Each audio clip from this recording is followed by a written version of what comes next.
तो दोस्तों अमेरिका के अंदर सत्ता परिवर्तन होते ही हम सभी लोगों को देखने के लिए ये मिलता है कि लेफ्ट गवर्नमेंट आते ही भारत की इनके द्वारा अनदेखी की जाती है और चाइना के खिलाफ ये उतने ज्यादा मुकर होकर भारत के साथ स्टैंडिंग ओवेशन नहीं रखते हैं। ऐसी परिस्थिति में जो डिफेंस साझेदारी है वो कहीं ना कहीं टूटने की कगार पर आ जाती है, जो लास्ट 4 सालों में हम लोगों को देखने के लिए मिला। ऐसे ही कुछ हुआ था तेजस मार्क 1A के F404 इंजन को लेकर, जो इनकी वजह से 3 साल डिले हुए, जिसकी वजह से पूरी परियोजना ही अधर में लटक चुकी थी। अब हम लोग ये भी जानते हैं कि 83 का ऑर्डर देने के बाद 99 इंजन्स का ऑर्डर फिर से दिया जाना है, तो कुल मिलाकर लगभग 200 की संख्या में हमारे पास तेजस मार्क 1A फाइटर जेट होंगे।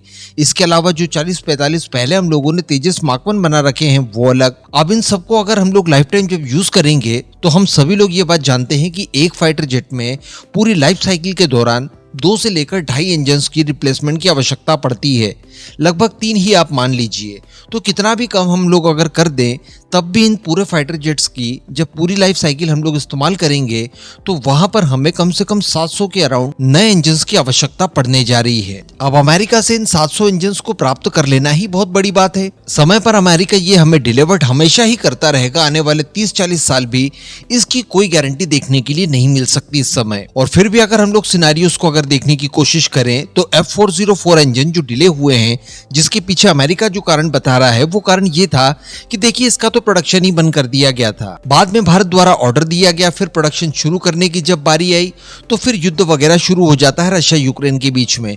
उसके बाद हमें रॉ मटेरियल वगैरह नहीं मिल पाता, सप्लाई चेन बाधित होने की वजह से हम लोग इनकी मैन्युफैक्चरिंग नहीं कर पाए, इस वजह से इनमें डिले देखने के लिए मिला। अब ये परिस्थितियां आप आने वाले 30-40 सालों में देखेंगे तो शायद ही अमेरिका इन इंजन्स की सप्लाई भारत को कर पाएगा। तब के हम लोग ऐसी परिस्थिति में हमारे लगभग 200 विमानों को ग्राउंडेड कर देंगे। इनके लिए निश्चित तौर पर नए इंजन्स की आवश्यकता हमें पड़ेगी। इसके अलावा अगर अमेरिका सही समय पर ये डिलीवर कर भी देता है तब भी इनकी जो प्राइसेस है ये बहुत ज्यादा हो जाती है अपने आप में, और अमेरिका से एक तरह का बंधन होगा वो अलग। इसी वजह से भारत के डिफेंस सेक्टर में और हमारी जो सरकारी एजेंसीज है इनके अंदर एक चिंता का माहौल देखने के लिए मिला है। कुछ ही समय पहले ऐसी खबरें भी निकल कर आई थी कि कावेरी इंजन का इंटीग्रेशन तेजस मार्क 1A में किया जाए। इसको लेकर ये लोग किसी भी तरह की कोई योजना नहीं बना रहे हैं, यानी टेस्टिंग वगैरह के लिए तो इंटीग्रेशन वगैरह किया जाएगा, लेकिन पूरी की पूरी फ्लीट में इंटीग्रेशन किया जाए कावेरी इंजन का, इस तरह की कोई प्लानिंग नहीं है। लेकिन अब अमेरिका के अंदर जिस तरह की परिस्थितियां डे बाय डे बदलती जाती है, इनको देखते हुए